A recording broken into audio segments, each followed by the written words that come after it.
RJ Singh, welcome to the Grapple Theory podcast. It's an absolute pleasure to have you here. We always start by asking our guests about sort of their last 12 months in wrestling, because 2022 was like the first full year back of wrestling since the pandemic. It seemed like it was a really good year for you, sort of like getting back into it again. But how long, how was it for you, especially, like, I'm curious, to have such a long time off, not being able to wrestle, having wrestled for so long? Because a lot of the people we talk to on here are people who have been in it for like maybe 2 or 3 years and had their like rise stopped by the pandemic. How was it for like more of a veteran in yourself to have like your career stopped for a long period of time out of like no fault of your own? Yeah, it was a very, very bizarre period of time. And I think I did, I did a show, FPW, Future Pro Wrestling, and it was their comeback show, and it was about a week before lockdown occurred back in March of 2020.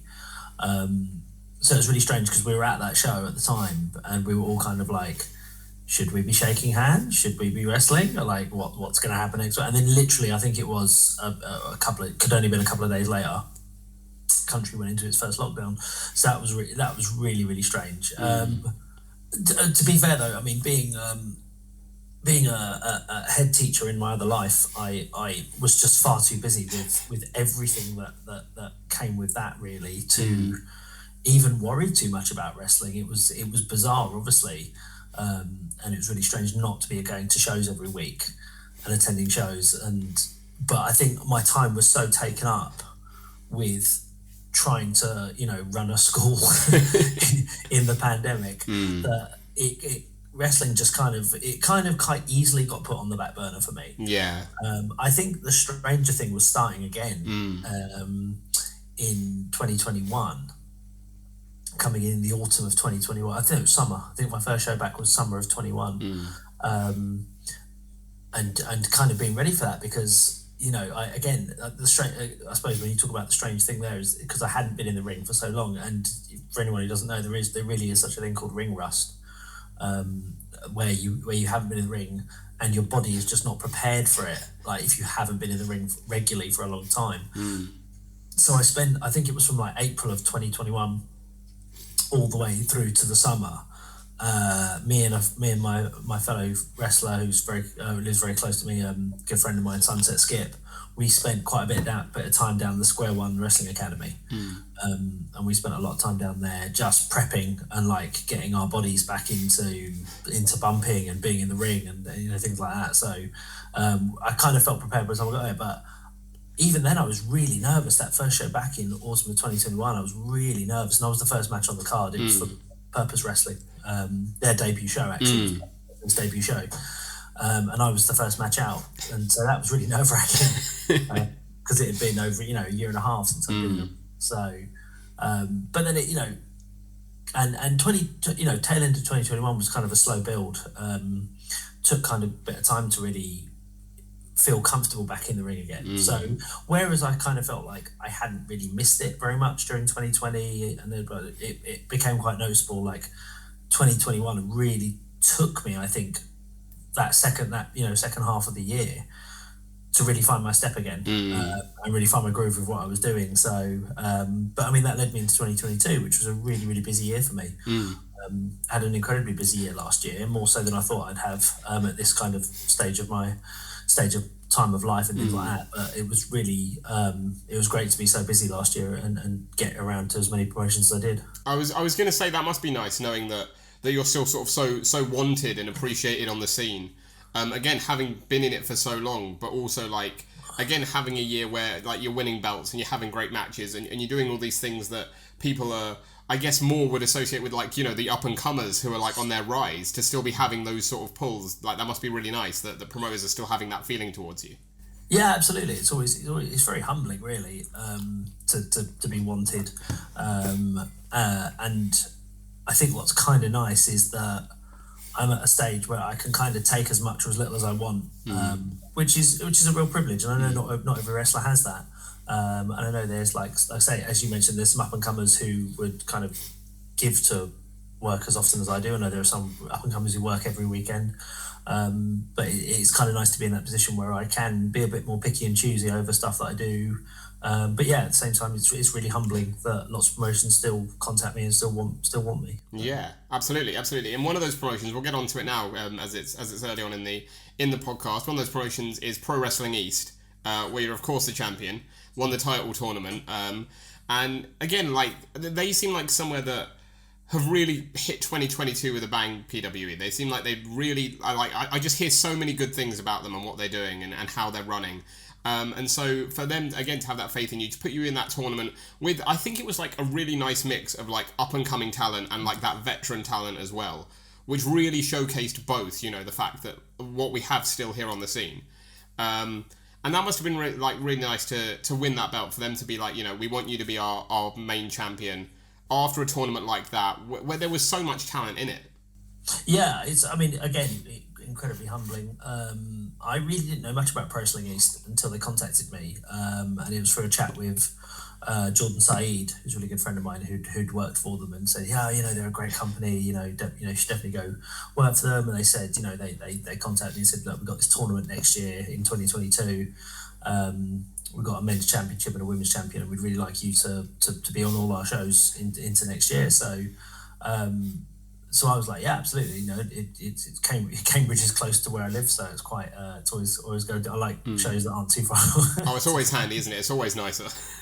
Which is great. And then, you know, just from the first show I did, for them, I was against CJ Carter, and I was just really impressed with their setup, their professionalism. They've got a really lovely venue, which is like an art centre, which just looks cracking. There's a really brilliant balcony you can sit and watch the whole show from. And they've started to build a really like passionate fan base as well, so that was amazing. So to kind of go through the tournament, and you know, my second match, I've touted this a lot on social media. The second round match I had with Scotty Rock, who is incredible young talent. I can't say enough good things about him. I always embarrass him because on a lot of podcasts on social media I've been on for most of last year, I talked about how great I think Scotty Rock is.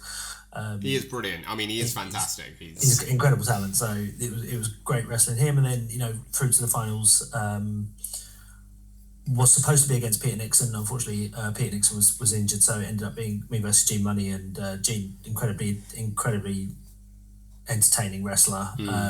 You know, really, I think was probably a really good substitute to be in the match with, and have that finals match. It was great because like my family was there, my wife, my in-laws were there because they all live sort of Oxford, Cambridge way, and my daughter was there as well. So it was a really special moment. It was you know, winning the PW belt was a real highlight of my 2022.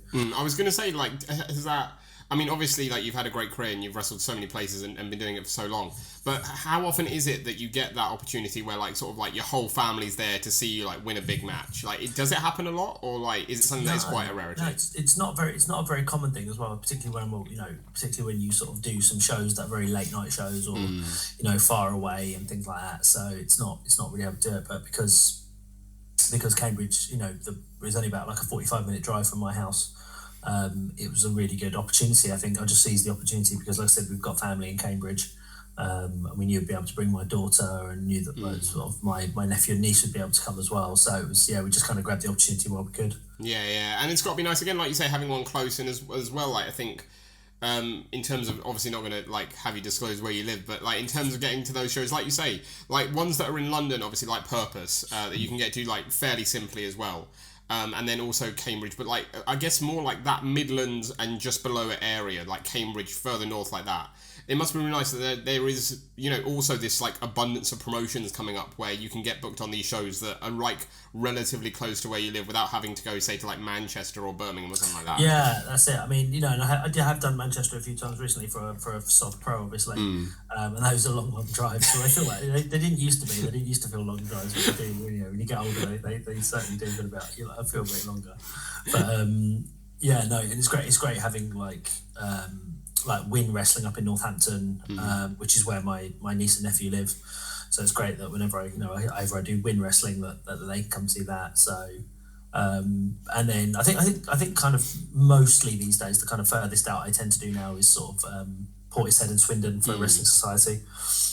They tend to be sort of the furthest out I go, but there is so much more wrestling nearby now, which is fantastic. And obviously I have UBW, Ultimate British Wrestling, practically on my doorstep most of the time, so that's always fantastic. For sure. And that's the thing I want to get into as well, because again, a lot of the people we talked on this podcast are people who are like maybe in relationships, but like those up and comers that maybe don't have families yet, things like that.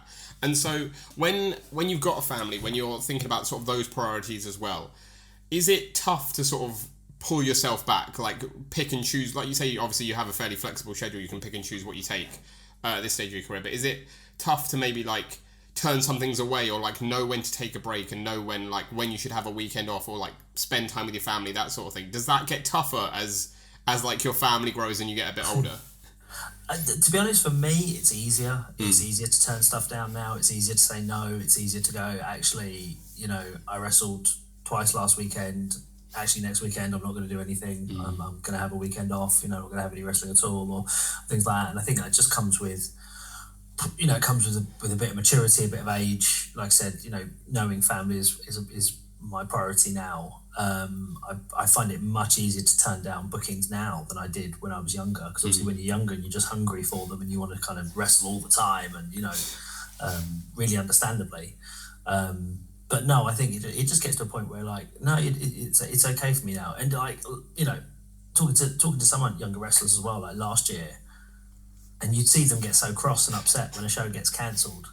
And I just remember I was talking backstage, like a couple of us had like a show the following week that had just been cancelled, and we'd all found that day, and we were just talking about it, and they were like, "Oh, it's really hard, it's so annoying. I've got to try to find another booking." And I was like, I'll spend the day with my daughter instead. You're like it's like the sort of more adult version of the introvert kind of thing, where you've made plans, but then the plan's cancelled, and you're like, oh damn, on the outside, but inside you're just like, yes, bed. That's it. I've got other things to do, so it's fine. But I get it. When you're starting out, when you're in those first couple of years, you do want to get your mileage in, you do want to get your shows in, you do want to, and it's important to do that. It's important to work as much as possible, I think, when you're first breaking out. So you get the experience under your belt. So I do understand it, but it's like I said, it is nice when you're older and you can just kind of go, yeah, I'm going to do that. Oh no, I'm not going to do that. I'm going to do other things. Yeah. And like, so talk to me about those, like, because you mentioned talking to the youngsters and then being disappointed in getting cancelled bookings, but talk to me about the youngsters on the scene as someone who's been in it for so long, seeing these youngsters come through now, the likes of like people you mentioned Scotty before, but like the likes of like CPF and Leon Slater and Sapphire Reed and like Rain Leverkusen, these young talents who are coming forward, really up and coming, really making a name for themselves.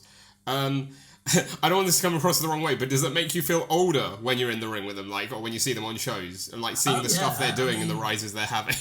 I mean, when you speak to some of them, I mean, when I met Leon Slater last year, almost a year ago, at Everything Patterned, the Progress version of Everything Patterned, and I think he was still 17 then, or something like that. And I was like on the verge of turning 41, so it was you can't help but feel a little bit older. When you're in there with some of these guys and you're talking to them and you realise some of them are like half your age, or were born when I was kind of having my first match. Some of them weren't even born at that point, which is quite funny. So, but I mean, it's good. It's good. It's good to go out and work with some of these younger guys as well. So, because I would say to all of them, slow down, which is what I was told when I was their age, and I didn't listen. I didn't listen either. So when I'm sitting there telling them to slow down, they don't. I'm like, oh, I didn't listen when the older wrestlers told me that when I was their age. I didn't listen then. So again, it just comes with experience and age and things like that. But I mean, I'll say there's some incredible talent out there from these younger guys. My only fear for them is that the pace some of them go is they will burn out their bodies really, really quickly, especially if they want to be full time. I think they've just got to be aware of it, and just something to be aware of. Like Eddie Dennis once said in a training seminar, is that your body has a bump card, and once that card's expired, that's it. So I would say to a lot of these guys, just slow it down a little bit and think about what you're doing. But some of them are incredible. I mean, the athletic ability of some of them at such a young age is just mind blowing. Oh, like Leon and the CPF lads are the ones that I go to for that. Like the stuff they do in the ring is just mind blowing to me. Like as someone again who has never tried to wrestle but has watched wrestling for long enough to know like what the fuck moment when I see it. You know what I mean? Like they seem to have them every single match, and I'm like, how are you doing this? It's just crazy. Like the work they put in is mental. But like again, like I think that's important. Is that we speak to a lot of people here who are like, it's important to know when to take a step back or when to slow things down, when to take a break, whether it's like emotionally or like mentally or physically, just to give yourself that opportunity. Oh, absolutely. It's really important to let the body rest as well. You know, like I say, you hit my age and actually, you know, you realise that injuries don't heal quite as fast, and you know the aches and strains don't heal quite as fast as you do when you're younger. So it's something I always try to tell them to be mindful of, you know, as they go. Yeah, sure. Well, we've got a little feature. We're going to sort of split the chat up with a few little features. And this one, we mentioned your sort of day job, and this one is to do with that. So I'm going to put you in charge of not a British wrestling training school, but a British wrestling school, right? So you're the head teacher again, obviously. Well, let's pick like your basic topics. You got like English, maths, history, let's say geography, science, right? Let's say the basic 5. And I want you to pick someone from the British wrestling scene to teach each one of those classes. Okay. Let's start like English. Who do you think, who's like sort of a very well-read person and could teach a bit of English? Oh my goodness. Who's really well-read in British wrestling?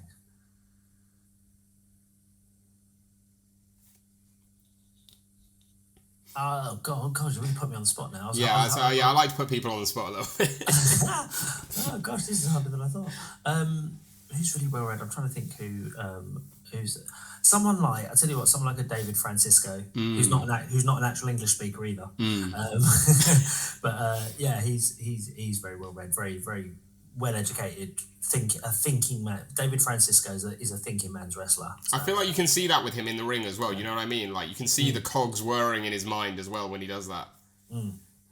Definitely. Nice. What about maths then? Everyone's favourite subject. I'll go with Eddie Dennis because again he was a teacher and I'm pretty sure he was a maths teacher as well. And actually, and the other reason was I remember when I had a chat with Eddie, must have been about 2017, where he left teaching, and he had sat and done the maths in terms of, I'm leaving my highly paid job to go do wrestling full time with the aims of being signed by WWE and all that. And he actually taught me through the maths of his money, of what he'd saved and what he'd have to earn and how much merch he'd have to sell and things like that. So there you go, perfect. And it's fair to say the maths paid off, right? It's fair to say it worked out for him. He's done brilliantly. It did. Love it. What about the science then? We'll go with the core 3 first. Science. Oh gosh, who would teach science? Science. I would get someone like a Doug Williams, especially biology and physics, wrestling. Yeah. I feel like you could do the physics one very well. Exactly. Yeah. Doug's so technically proficient. I think that's like, and again, you talk like I remember was it Gorilla Monsoon used to talk about scientific wrestlers on commentary, and it's like Doug Williams fits that bill absolutely perfectly, doesn't he? And then you can have like the mix, right? You could have someone like a Danny Black or someone be like the teaching assistant, and him be like, today we're going to learn about gravity, and Danny just does a jump off the top rope, and that's how you learn about it. See, Danny Black would be your art teacher actually, because I don't know if people know this very much. He designs a lot of wrestling gear. Nice, yeah. For people, so for other wrestlers, so he's done some incredible design work. So yeah, I definitely have him on in the art department. I've just had one that's popped into my mind because I think it's probably the toughest spot to fill because there's too many people who could do it. Who would you have drama teacher? Crowley. It's a great shout. In my mind, I was thinking Cara Noir as well, but Crowley would be a great shout. Crowley, without a doubt. Oh, he'd bring so much. Like the school plays would just be phenomenal if Crowley. Oh, imagine. You probably couldn't have the parents there for them. Be far too rude. They'd be swearing left and right. Amazing. It'd be absolutely amazing. Yeah, definitely. Love it. What about something like history then? History. You need someone who's been there, done it, seen it all. Oh gosh. But again, you'd have someone like a Doug would be good in that role. Someone like a Flash Barker as well would be incredible, or someone like Jace the Ace, or Johnny Kidd would probably be a really good shout as well, because obviously Johnny Kidd was around at sort of the tail end of World of Sport, and is still wrestling even to this day. So yeah, I reckon a Johnny Kidd would be good for history. Like it. What about if we mix it up? Because I always ask people this question at the end. We got a similar question sort of coming later on. But like, what about someone who sort of brings good lunches to the show? Someone who can cook, like food tech kind of thing. As a wrestler, he's quite new. A guy called Benjamin Black. I wrestled him at Soft Pro, and he's quite the baker. Is he? So he is quite the baker. Yeah, he's very dedicated to baking. So I reckon he'd be a good shout for catering. We hear that a lot about Nina Samuels as well. Nina Samuels apparently is like master baker. Like she just apparently like the Eve locker room. Like the only reason people turn up to the Eve locker room is to get her baked goods. Really. Like, nice. So that's I like that. But you know what? I've not heard that. She is multi-talented for certain, but it's actually not one of the things I've heard about. Oh no! Well, apparently next time you're on a show with her, you got to ask her to bring something, because that's she's apparently just absolute expert at it. So no, I like that. I think that's a pretty good mix of teachers there. I think that's quite good. Good. I'm glad we filled that. I think that's a school that a lot of kids would want to go to. I think that's a top tier school to get those sort of teachers. The staff parties would be wild though, wouldn't they? With that teaching roster, my God. Crowley and Eddie getting into it at some point after this. And then you've got to control it all, and that's the love of the job, isn't it? Brilliant. Well, I mean, moving back to the ring, obviously I want to talk to you about a couple of tag team sort of things you have going on that you well known for. Obviously, Wrestling Society recently picked up the belts there, if I recall right, and with Rishi Gosh. Yeah, me and Rishi, it's our second right. Well, because a couple of the belts are actually defended in Wrestling Society are 4FW belts, even though 4FW is now defunct. As a promotion. We still carry the lineage, because a lot of the roster from Wrestling Society came from 4FW. So we still carry the lineage, and it's actually the second time me and Rishi have held the belts, which is great. And I couldn't ask for a better tag partner than Rishi, because he's absolutely brilliant. And I'm really gutted because he's saying this is his last year, which I think is an incredible loss to the scene, to be honest.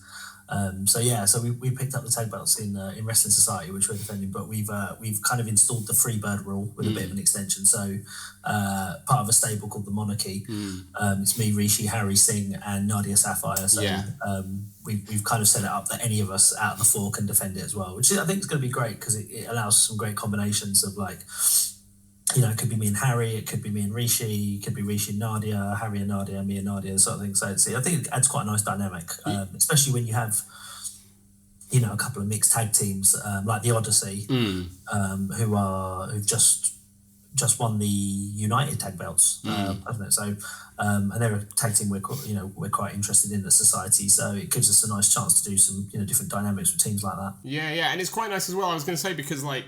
Not every promotion does like intergender wrestling, but you see very few people like stables that do like an intergender stable sort of thing, where like someone like Nadia can come in and wrestle for the tag belts with you guys, and I think that's a really cool idea as well. Nadia is like super talented, like quite underrated as well, I think, to be honest, on the scene. Massively. And Harry's someone who again is like really up and coming, like really making a name for himself, like somewhere like Resurgence where he's getting a big push at the minute as well. Like it's like I feel like you guys have that really nice mix of like up and coming stars and like the vets like yourself and Rishi as well, which is really nice to see as well, almost like a sort of like a mentor mentee kind of dynamic in it. Yeah, it's really good. It's a really good mix, and that's what and I'd say that for Society as a whole, because we do have a sort of a lot more of the established 4FW guys like the Saint, and we've had Doug Williams in there as well, and then obviously there's a lot of new real good mix of newcomers as well. So Wrestling Society is one that's still a little bit under the radar, but it's a really exciting promotion. Absolutely. And again, like you say with Rishi as well, like someone who, again, has said it's like, he's going to hang up his boots soon, and that is a huge loss to the scene. But like, as someone who like sort of with him, you both sort of like come through together and spent all that time wrestling together. Again, it must be super sad, like when you eventually see him go.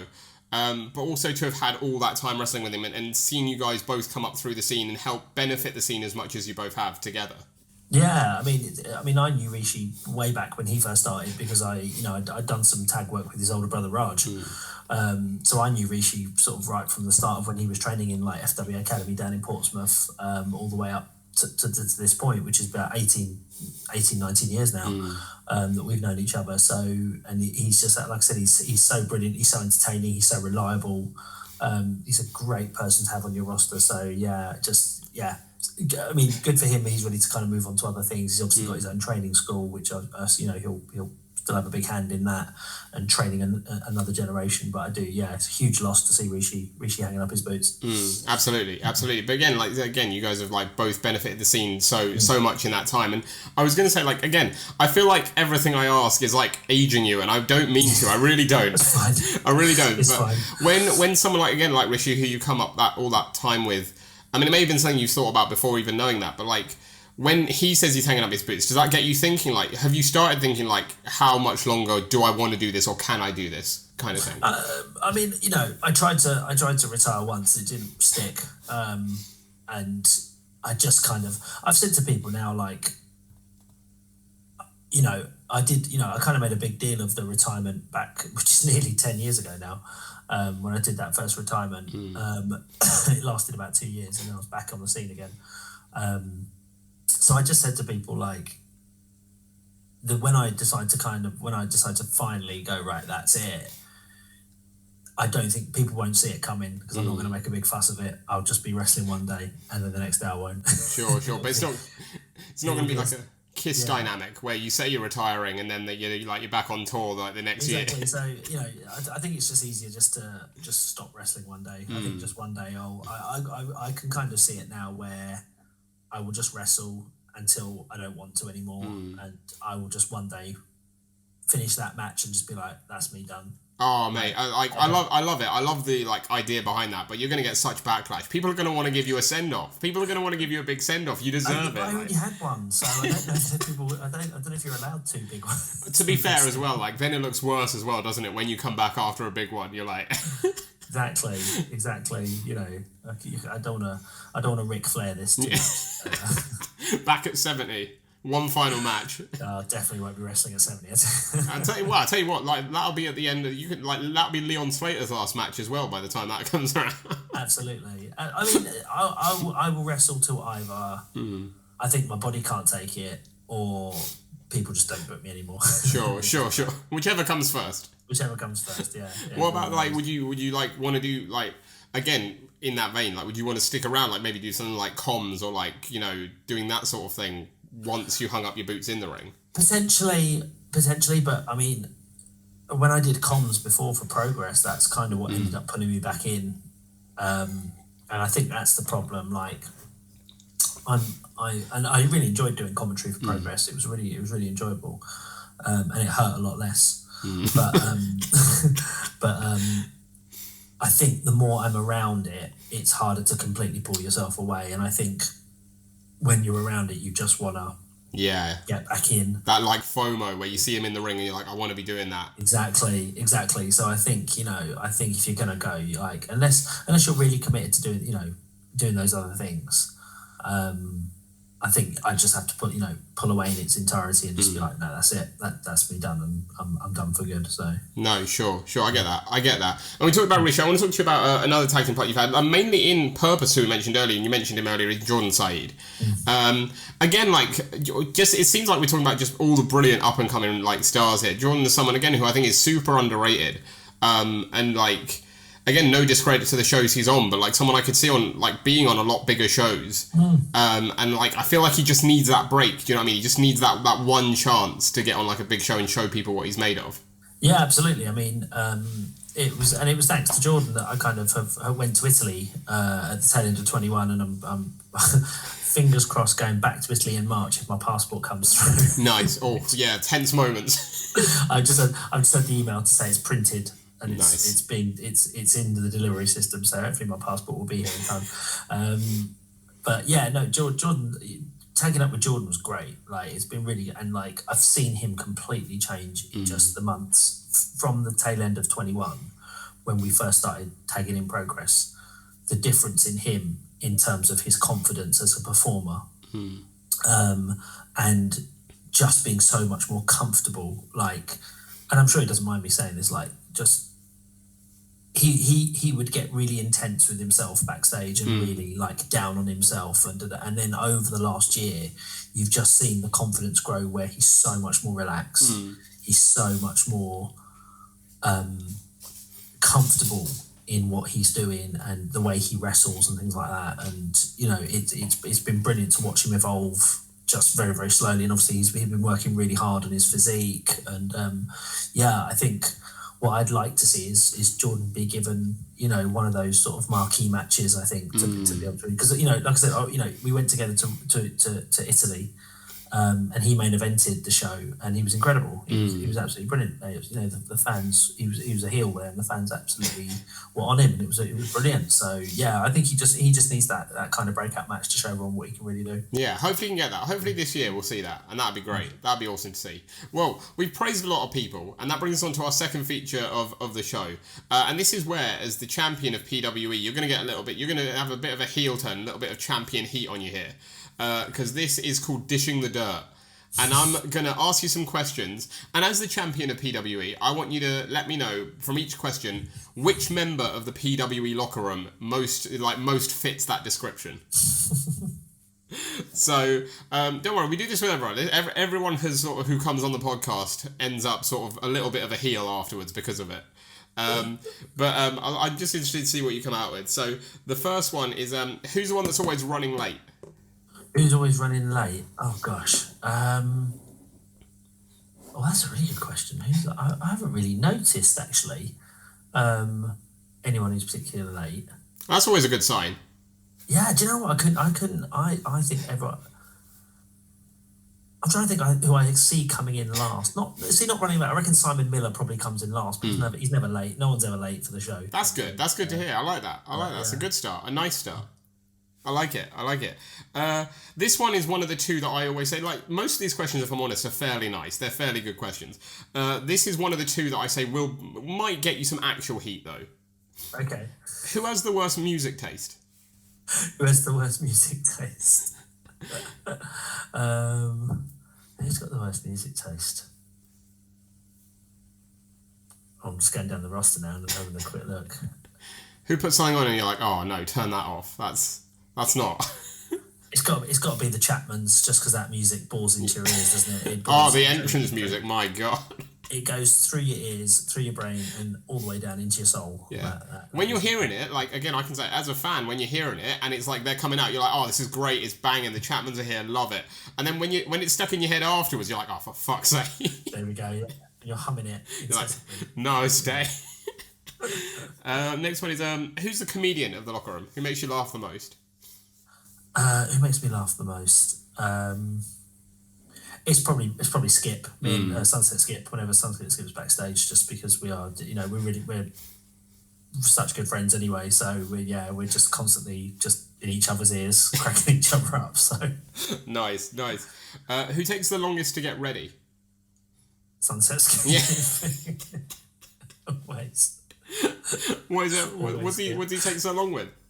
And the reverse order. He always takes the longest to get dressed back again, ready to leave. And we're usually travel buddies as well. So you're always waiting. You're like, come on, hurry up! Like, I need to get home. Always waiting for him. Yeah, that's it. Definitely. Skip, what are you doing, mate? Hurry it up! Yeah. Hurry it up! Love it. The next one sort of harks back to the question I mentioned earlier. It's like, who brings the best like food or snacks that you look over and you're like, oh damn, like I want some of that. Well, it's the promoters themselves. The promoters of Pro Wrestling East always put a little spread out for us. Oh, nice. And they also have, there's also this really wicked food van outside the venue as well, which is always really, really good. So, they've got a fantastic food van just outside the venue, but they always put a nice little spread out on the table as well. So, yeah. Nice. What are we talking? Like sandwiches and stuff, or? No, just like bananas and fresh fruit, and then crisps and protein bars and things like that. So nice. It's always really nice. And plenty of water as well, which is great. I love it. Pick up Pro Wrestling East. Love that. That's always nice. That's like always a nice touch when you hear promotions do like, just like even the small touches, like little extra mile to like make people feel at home and stuff. Like that's always really definitely nice. I love that. This is the other one that I think will get you like real life heat. Because it's not in the ring now. This is outside the ring. This is once you've all left or before you've arrived. Who has the worst dress sense? Who has the worst dress sense? Yeah, who walks in and you're like, I can't believe you're wearing that. Like, Well, not the worst, but someone whose dress sense always boggles my mind is Charlie Morgan. Really? Because she has the. It's not, and again, it's not because it's the worst. She always has like the best like WWE merch that she just wears. Like like the last show, she turns up and she's wearing just like the HBK jogging bottoms, which are like, they've got the hearts and HBK on them in the style of Shawn Michaels and stuff, and she just wears them, and she looks awesome in them as well. So yeah, huge props to that. What show? Think it's the worst, but it's definitely like, yeah. I don't think anyone else could pull it off. Love it. Which show was that? Because I'm trying to work it out in my head, right? Because at Eve in January they had the Multiverse Rumble, and it was all like they all came out as like different characters and stuff. And Charlie Morgan came out as HBK, like with the legging, like proper, like really looked like HBK. It was fantastic. Yes. So what she was wearing on that Eve show is just what she was walking. That was her day clothes. But was this after that show? No, it was before. It was because that's the thing. I'm in my mind. I'm like, did she say she'd be HBK because she already had them, or like? Oh, that's brilliant. Oh, Charlie, love Charlie. She's brilliant. She's so good. Like, she's so funny as well. And like again, like it's as far as Pro Wrestling East goes, I think it's like it's always tough to top a Charlie Morgan match, right? Because she's going to do something mental. Incredible. Like she does it well. Brilliant. Love that. I love that. I always say this next one is it's a little counterproductive to ask in a wrestling locker room, but who's the most competitive? Who's the most competitive? Trying to think at East. Who's the most competitive? It doesn't have to be like in the ring either. It can be like for stuff outside. The stuff outside. Oh gosh, right. Let me think. I'm just going down the East. Probably. Lana Austin, without a doubt. That does not surprise me. with her little Geller Cup, which I am going to win at some point. She doesn't want to admit that, but I am going to win that. She doesn't want to admit anyone will win that. Like no, she keeps that very close. Absolutely. But she's at the next show. So and apparently you can just win it. Yeah, by stealing it. So you're coming for it. It's like the 24/7 title, isn't it? You got to have your eyes open all the time. Absolutely. So if she does bring the Geller Cup with her to Pro Wrestling East next week, she needs to watch her back. You got to be careful with that one though, because like you don't know the wrath that's going to incur if you do win it. You know what I mean? Like what's going to happen afterwards? That could be a side of Lana you don't want to see. Yeah. Love it. The next one is sort of like the nicer side of the worst dress sense one, because I'm talking in the ring now. If you had to borrow someone's ring gear for a show, whose do you look at and you're like, oh, that's nice. Like, I'd pull that off. Like, that looks good. Who's got really awesome ring gear? Is it Lana Austin again? Gene Money, probably Gene Money. That would look interesting. His stuff's pretty incredible. It's a little out there, isn't it, as well? You got to remember though, if you say Gene Money, you've got to wear the nipple tape and everything. And the dog collar. You got to go full Gene Money with it. Yeah. Love that. And the dog collar. I think you could pull that off. Yeah, I think. Yeah, I reckon. And the little sailor hat. I reckon. Yeah. You'd come out. People would be like, "What has happened to RJ? What's wrong?" Well, I'd just be part of the moneyverse, as it were. Love it. Be the RJ variant. Yeah. Of Gene Money. So. Love it. The next one is who do you think would throw the best party out of the locker room? Who, if like on the weird occasion that everyone's throwing a party in the Pro Wrestling East locker room on the same night, and they've all invited you, who's the one you'd most likely go to because you're like, that'll be the best one? I reckon Tommy Kyle. I think Tommy Kyle's a bit of a dark horse, really. He's quite straight-laced most of the time, but I reckon when it comes to parties, I reckon Tommy Kyle's an absolute world man. He's a teacher as well, isn't he? He's a teacher as well. Exactly, music teacher, guitarist. Teachers always throw good parties. Yeah. Exactly. I reckon any of those he would. He'd definitely be the dark horse. Love it. And the last one is who do you think would have your back in the zombie apocalypse? Who would you trust most? Who would you choose out of the locker room to have your back, basically? Not Lana Austin. Yeah, definitely not Lana Austin. Definitely wouldn't be Lana Austin. Who would have Scotty Rock? Scotty Rock would have. Oh yeah, as well, like absolute machine as well. Like he'd take out everyone. Absolutely, he'd spin kick the head off zombies. So, yeah, definitely. That's a good choice. Definitely. That's a good choice. I didn't think of Scotty when I first asked the question, but now that you've said it, it's the logical answer, isn't it, really? Yeah, it wouldn't be Truman Roswell either, because he'd be running around just saying, I told you so, I told you so. I told you this was coming. Exactly. He wouldn't be any good. Love it. Brilliant. We've only got one final feature, and that's come in a couple of questions time. But we've talked a lot about the changes in your career and having been in wrestling so long, and I'm sure it's something you get asked a lot. But in terms of the changes you've seen, not just throughout your whole career, but like specifically since COVID, because I think like COVID hit just as like, I guess the rise of British wrestling was petering out. Like it had just come off the top of that upward trajectory, and it was sort of leveling out at that point, and then COVID came along.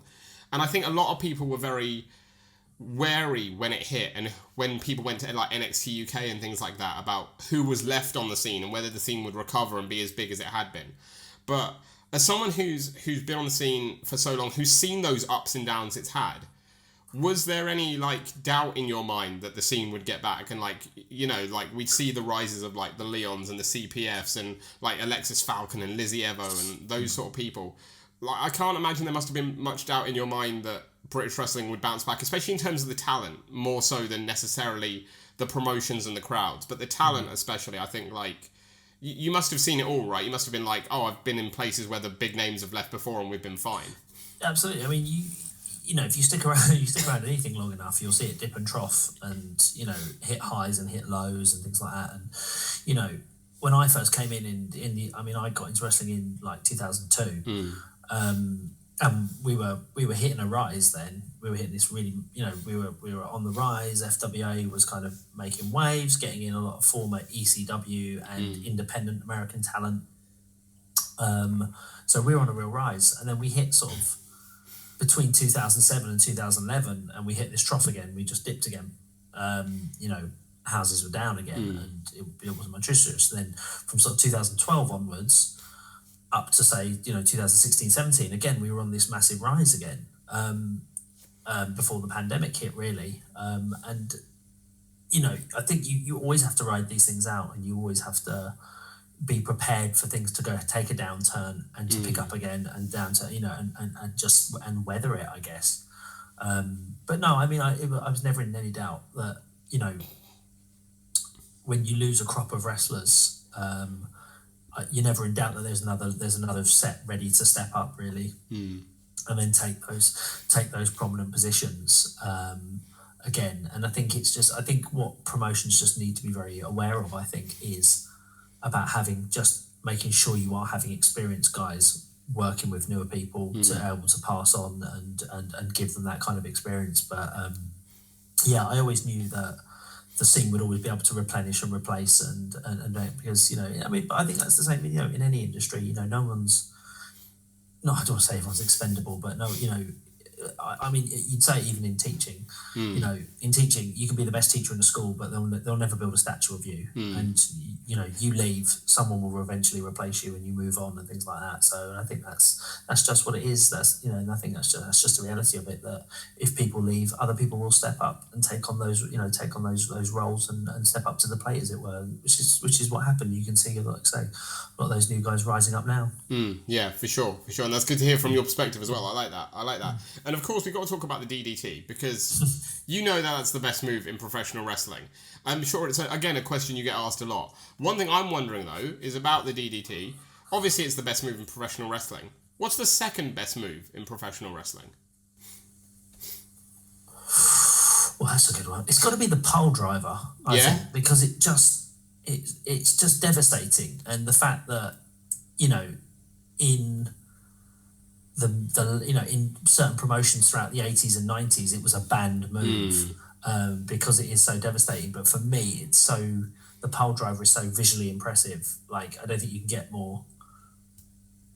And when I say visually impressive, I mean like just devastating looking, then turning somebody upside down and just driving them straight down on their head. So I think the pole driver is, and when the pole driver is done well, it could be like watching Rampage Brown. Pole drive people is always brilliant. Oh, you'd much rather watch it than be on the end of it. That's for absolutely. sure. 100%. 100%. But yeah, no, I think the pile driver is incredible, and some of its variations like the tombstone, I think is incredible looking. Incredible looking move as well. So pile driver is a tricky one for me. Like, it's the one I go back like more than any like death match or like barbed wire or light tubes or anything. The pile driver, I think, is the thing in wrestling that I struggle the most to watch. Simply because, like you say, of the devastation, of the the risk attached to it, of like that millimeter off, and you're talking like career ending. Like, I always find it so tough to watch the pile driver. I sort of look away and then I'm like, did they get up? Are they all right? Like, are they moving? And then they are, and I'm like, oh, thank God. Yeah, but in the same vein, we've got guys chucking themselves off balconies. Yeah, that's a fair point, isn't it? Yeah, sort of just as devastating, isn't it? Really, you land wrong or you miss the table or something. Oh, absolutely. No. We do have some risk takers in the scene. We do have some risk takers. Yeah. Love it. Well, sort of just winding down now, but like, as someone again like who's had the career you've had, who's been around the scene for so long, and like we mentioned a few of the others. We mentioned Rishi and Doug Williams, and like I'd put you in the bracket with them and the people like Jessa and Rhea O'Reilly as well, who have been such credits to the scene for so long, and you guys have done such great work, and like I say, just been an absolute credit to British wrestling. Can you look back on your career now, not necessarily with any regret, but like, are you happy with the career you've had? I know that's a weird question. That's like a kind of deep question, but like, are you happy with the career you've had? And like, say if you were to hang up your boots tomorrow, like, would you be satisfied with what you've accomplished, or can you look back and be like, there's more that I wanted to do? Yeah, I think I don't think I could. I would. Like I said, I could give up tomorrow, and I'd be happy with what I did. I think I've done more than I thought I'd ever do. Have opportunities like TNA British Boot Camp. I never thought I'd get a chance like that, and that was a really amazing experience. I haven't done a lot overseas, but I've wrestled in Holland, I've wrestled in Italy, which is great. Going to another country to wrestle has been brilliant. I've been champion in several promotions of different things, which again is more than I thought I'd do. I've met some incredible people, so I certainly don't look back with any regrets. I think a couple of times in my career though, I've thought, you know what, probably should have tried a bit harder here and there. Like when NXT UK came around, probably should have tried at least to get my face shown there and things like that. So I think there was a few opportunities that not necessarily missed, but perhaps I just didn't try hard enough for. And I think if I was, my advice to anyone is just shoot your shot, or whatever you want to, whatever phrase you want to use. And not that I regret or feel like my life's worse for not doing those things, but I think it would have been interesting to know if I'd at least tried how things may have been different. So yeah, to anyone out there, if you have got the dream of doing things in the big time and whatnot, and things are potentially a little bit trickier now that NXT UK is not around, because obviously that was a good pathway in to kind of WWE for a lot of British guys especially. But that doesn't mean the doors are closed. You've got to just bang the door down, haven't you, a bit harder these days. So I'd definitely say to anyone, just you got to go for it. You got to, if you really want to do it and you can commit to it, then 100% go for it. No, brilliant advice. Love that. I love that. That's great. And that leads us on nicely to our final feature, because now we're going to learn a little bit more about you. This is sort of this is not about RJ Singh anymore now. This is about you and sort of like what makes you tick, because it's our feature called Anatomy of a Pro Wrestler. And so I'm going to, again, like pose you some questions and you let me know what comes to mind.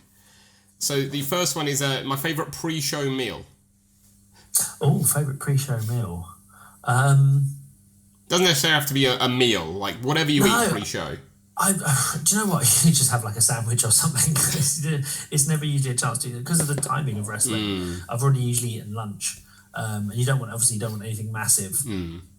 If you're gonna do it, and you kind of tend to always want to eat something big after. So yeah, just something like a sandwich, like a tuna sandwich. Perfect. Nice. I was going to say, what filling do you go for? Tuna's always a good shout. Tuna and cucumber sandwich before. Yeah, definitely. Nice, like that. I like that. Well, you mentioned afterwards, because the next question is my favourite post pinfall pig out. Anything, because again, the awkward timing you can get of shows. It depends what kind of show you're on, and and where you are. You could be in the back end of nowhere, or like what's great about when we do Wrestling Society in Swindon, we're at a venue called Boom Battle Bar, which is a bar, and we wrestle in there. But then literally 3 doors down is a Nando's. Nice. So it's like, and me and Skip, like we're always like, let's just try and find something to eat. Like whenever we finish a show, we're always like, let's go get something to eat. And where were we the other day? Ignite. So we did Ignite. Was it last weekend? Yeah, last weekend we did Ignite, which is in Boreham Wood. Yeah. And we found this amazing doner kebab place, which is like this German doner kebab place, which was absolutely incredible, and it's like gone right to the top of our list. Nice. Is it the German doner kebab? Is that its name? Because that's a chain, isn't it? German doner kebab. That's it. Yeah. They are. Oh, that's good. Yeah, I do like German doner kebab. It was amazing. We were both blown away by it. So we were like, definitely. Yeah, they're really good. That's like one of my top tier fast foods now, like there, because big time. That's really good. That is really good. But I imagine like. From what we've heard from doing this podcast, it seems like the post show eat is like the perennial nightmare of like that's the worst thing about British wrestling, just because like it ends so late and you're normally stuck with like McDonald's or something. Yeah. Like just finding something to eat afterwards seems like the biggest bugbear of professional wrestling. Absolutely, it totally is. So sometimes you can just be like, I need to get on the road, so you end up having something at the service station or whatever, and things are closed by the time you're driving back. So it's any way you can find decent to eat is a bonus. The next one is it's the final food-based one, but it's like, what would your like last meal be? Like your death row meal. Steak and chips. Nice. Absolutely. Nice. Steak and chips. Love steak. How do you have it cooked? That's the key question. Medium. Which is really hard to get these days. Like I find a lot of places always tend to overcook now. Even if you ask for a medium, you kind of get a well done. Yeah. Like you very rarely get a good medium. No, I agree with that. That's always tricky, isn't it? That's always tricky.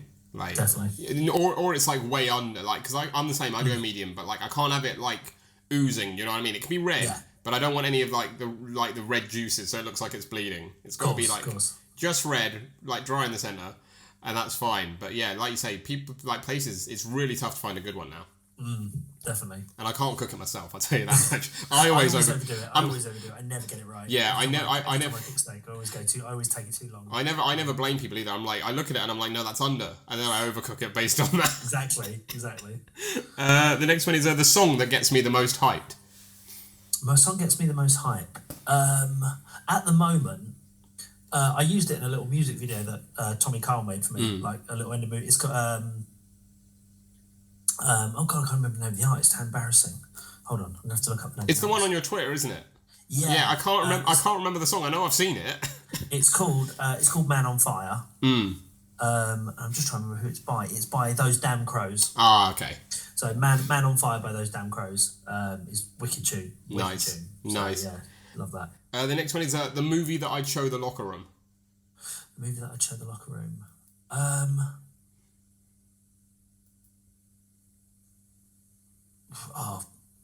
Is it War of the Planet of the Apes, the third one? Oh yeah. That's it. War of the Planet of the Apes. That's a good one. Yeah, it's War. It's the third one. I just thought that was one of the best films I'd ever seen. Andy Serkis's motion capture. Is I was like, how are you making me feel feelings about a CGI ape? Yeah. This is ridiculous. I just thought it was an absolutely brilliant film. Just incredible. That's a good chat. Absolutely one of my favourites. That one, War of the Planet. Because I really I wasn't really keen on the first one, which was Dawn or Rise. Dawn. Dawn, right, and then Rise. No, I always feel they were badly named. I always feel the first I always feel like Dawn and Rise are sort of very similar things as well, right? So like it's tough to tell which comes first. Yeah. And that's why I always getting confused, because they both should mean the beginning. Yeah, it was... I think is it Rise then Dawn? Dawn was the second one. Okay, so it was... Yeah, Dawn was the second one, and I liked that. It was Rise I wasn't particularly keen on, because I didn't think they started strong. I was like, this you're starting a new franchise here, and Rise I thought was a bit weak. And I was like, oh. And then Dawn came along, and I was like, oh, actually, that's pretty, Dawn has got a monkey wielding machine guns while riding a horse, which, don't get better than that. And then I thought they were going to have to really struggle with War to make War a really good film, and I thought they absolutely just blew out the It's like the opposite of what you normally expect from trilogies, right? Where it gets weaker over time. It got better over time. Yeah. You draw the graph for it, and it's on an incline the entire time. You got the payoff for sticking with it after the disappointing first. Absolutely. So they absolutely smashed it with the third one. So nice. The next one's a bit of a throwback because it's my first job. My first job. Yeah. What was my first job? I worked at Waitrose Nice. I worked on the tills. And also, well, I kind of did a few things. First of all, I was just on the tills, and then I had to sometimes go collect trolleys, and then eventually they gave me like a supervisory role on the tills. Like nothing huge, just like if there's a problem, I'd get the little magic key and turn it and fix whatever mistake had been made and things like that. Yeah. So yeah, sort of like the highest level of power you can get in that sort of job. Yeah, absolutely. But you didn't let it go to your head. No. That's it. So yeah, that was the first job I ever had actually, working at Waitrose. I think retail is a classic one, isn't it? Retail or like fast food are like the two like classic first job sort of things, aren't they? Something like that. Yeah. Is like working in Waitrose, because obviously like there's always the thing that like Waitrose is the most expensive supermarket, right? So like the richest people shop at Waitrose. Is there like a power dynamic where like you'll meet someone who works in Tesco at that point and you're like, I work in Waitrose, better. Oh, big time. Yeah, and a mate of mine at the time when I was like 16 when I was working there. My mate used to work at the Tesco's down the road, and I was always like slightly snobby about it. I was like, I work in Waitrose. So. A little bit better, it's fine. Yeah, so. my little yellow employee discount card, that sort of thing. Oh, like employee discount at Waitrose is the one everyone should get. Oh, yeah. John Lewis partnership. Love it. The next one is my favourite animal. My favourite animal,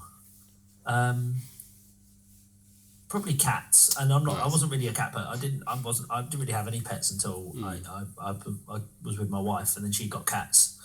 And she was always a cat person. She turned our daughter into a cat person. But I like cats now. I think cats are great. Are you full cat person, or is it like still in that middle ground? I'm not a full cat person, but they're so low maintenance, and they just do what they want, and I just think they're brilliant. It's a very good pet. In that they just, dogs just look at you with this like love and admiration, and cats just kind of like. Dogs as well, like it's like as well, especially if you're like traveling on weekends for like wrestling, like they need so much attention, then you feel bad for not giving them the attention. Absolutely. Like it's a very guilt. Cats don't care. Nah, they're brilliant. Like as long as you give me the food, that's fine. As long as you give me the attention when I need it, and that's not very often, then you're fine. Actually, that's weird because we had, in terms of recording, we had Shreddy on recently. And he said exactly the same thing. He's like, I wasn't a cat person, and then me and my partner got cats, and now I'm a cat person. Absolutely, yeah. It's weird that, isn't it, animals? Like, again, like, I was very similar, like, not an animal person, then we got guinea pigs, and, like, I look at him now, and I'm like, I would die for you. I would do anything to make sure you're okay, and that's weird, because, like, 5 years ago, I was not that person. I was like, I do not give a shit. It's very upsetting the hold animals have, isn't it? The next one is it's the only time we really get like a little deep here because it's my greatest fear. Oh God,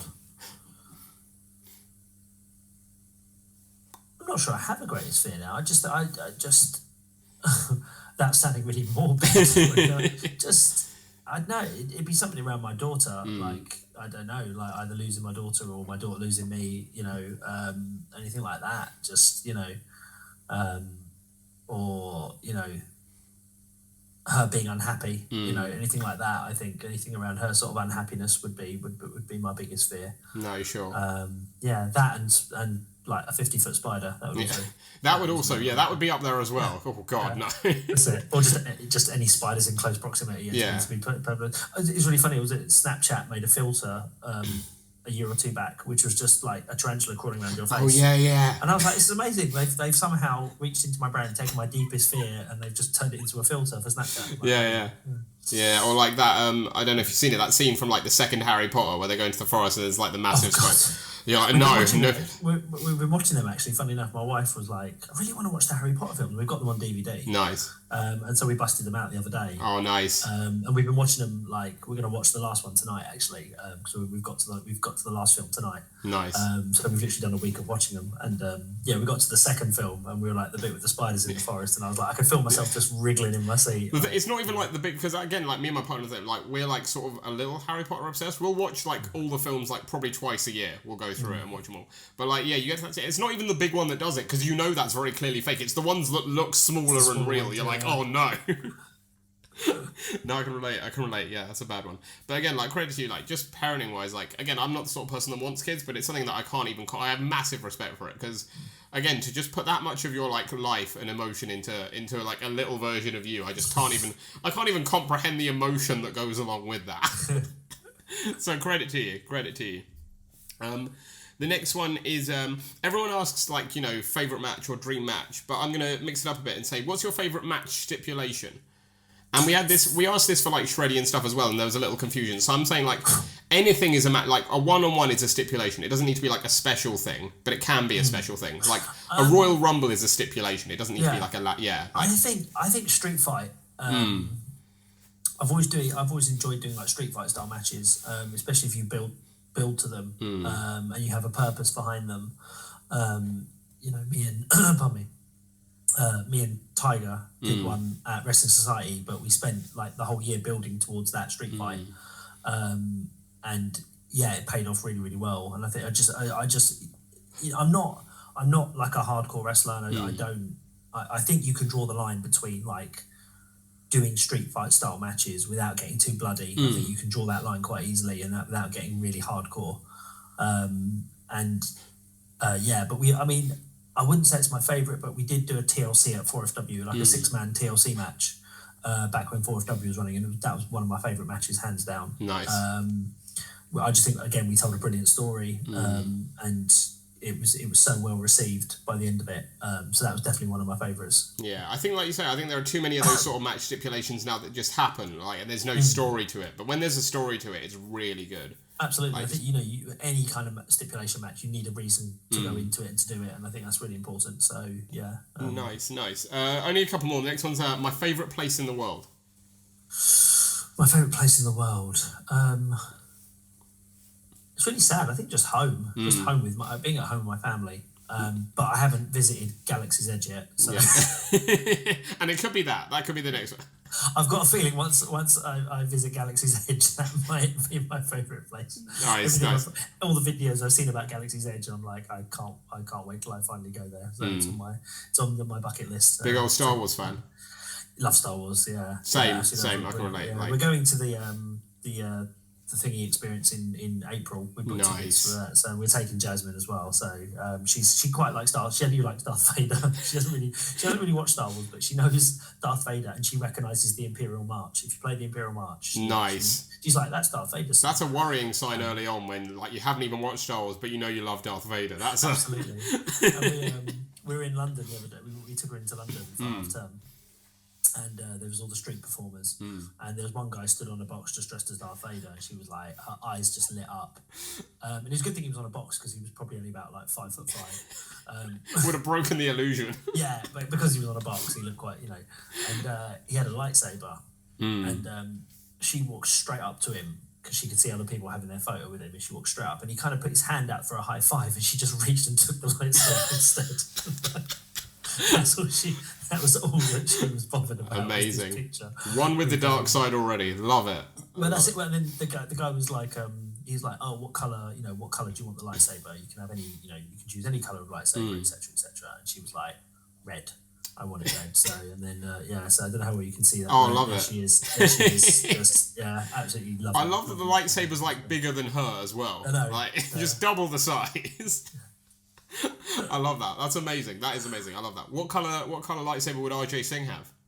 See, I'd go with blue or green. And we actually have a lot of the Hasbro, not the proper full size ones. Oh, like the plastic ones that like shoot out. No, the next step up from that. So okay. In like Hasbro produced some, because the ones that kind of flick out, they came out in like the late 90s. But Hasbro produced those ones which do like turn on and go like that. Nice. But they're not the full-sized ones. They're like for kids. They're called Ultimate FX. And I had one for ages, and then I've just been collecting them off like eBay and Facebook for like cheap.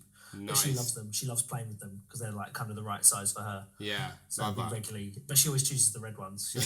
She either chooses Darth Vader's or Kylo Ren's. Nice. And we regularly have a little swing about with each other in the garden. Oh, I love that. See, we don't. I don't have a garden because I live in London. No one in London has a garden, right? No, of course. So like, I can't do that because I don't have any in my house because I rent, and I know the fact that if I had them, I'd be far too tempted to play with them, and then you break something, and then you're gonna have to pay for it. That's it. Gotta be safer, but I love that. That's amazing. Well, I think you've just answered the final question there because the last question is my dream holiday destination. Yeah, I guess it's Disney World. Although I went to Disney World when I was about 8, but I think that the idea of taking Jasmine really excites me because And we're kind of planning it for like the next 2 years when she hits about sort of 6, 7. That's a good age, yeah. Because I think she'll really appreciate it. Because I've never met a child who loves hotels as much as she does. And like for her birthday last year, we took her to CBeebies Land. Nice. And we stayed in the CBeebies hotel, and she was absolutely just loved it. And I think she keeps watching videos on YouTube of people walking around Disneyland and things like that. She's like, oh, I want to go, and she wants to fly on a plane because she's never been on a plane before. And so I think it's kind of all those things, like a holiday for her is kind of my ultimate thing at the moment. Nice. You say that though, but then you'll get there and you'll be the one running off, getting pictures with people, getting her to take the photos. Big time, absolutely big time. But I kind of a holiday like that, either that or like we went on our honeymoon. We went to the Maldives and was basically sat on a tropical island for 8 days. Not bad, which is amazing, which is pretty good. Yeah. Drinking cocktails on a beach somewhere is always a great holiday destination. In terms of like the worst things in life, that's definitely not one of them. Like, that's up there with the better ones. That's about there with definitely. So I think that but no, definitely like a holiday where it's kind of for Jasmine is kind of what we're looking at, and I think next couple of years that's something we're going to plan. I think. No, lovely. I like that, and a love of hotels and travelling just sets you up perfectly for a career in wrestling. There you go. Not if her mother has anything to do with it. There's like no chance. Brilliant. Well, RJ Singh, thank you so much for coming on the Grapple Theory podcast. It's been an absolute pleasure having you here. Thank you. I hope you've enjoyed it. I have. It's been brilliant. Good. I'm glad. That always means a lot. We always end with giving our guest one final bit of promo time. So whether it's a wrestling society or at PWE or at Purpose or anywhere else you might be wrestling, if someone sees you on a match poster, wants to come and check out the show, why is RJ Singh going to steal the show? RJ Singh is going to steal the show because RJ Singh is the modern master of the DDT. And if RJ Singh hits the DDT, it's 1, 2, 3.